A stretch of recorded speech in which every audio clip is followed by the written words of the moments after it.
அவர் திரிசூலம் என்ற திரைப்படத்தின் கெட்டப்பில் வந்து சேருகிறார். அதை பார்த்தவுடன் இயக்குனருக்கு மனதில் பெரிய கவலை. என்னடா இது! நான் எண்ணி பார்த்த என்னுடைய கதாநாயகன் இப்படி இருக்கிறார் என்ற கோவத்தில் யாரிடமும் எதுவும் சொல்லாமல் ஒரு ஓரத்தில் போய் நின்று ஒரு பாக்கெட் சிகரெட்டை ஊதி தள்ளி முடித்து விடுகிறார்.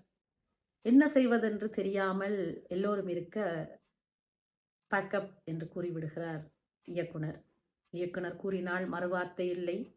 அந்த வேளையில் தான் நடிகர் திலகத்தின் மனைவியான கமலாம்மா சுட சுட இட்டலி கொண்டு வந்து பரிமாறுகிறார் கணவனுக்கு.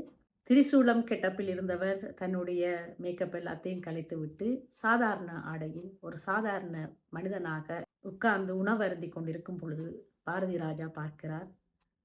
இதுதான் எனக்கு வேண்டும், இந்த தோற்றம் தான் எனக்கு வேண்டும், இப்படியே இருங்கள், நாங்கள் படத்தை ஆரம்பித்து விடுவோம் என்று மனக்கவலை கொண்டிருந்த இயக்குனர் மறுபடியும்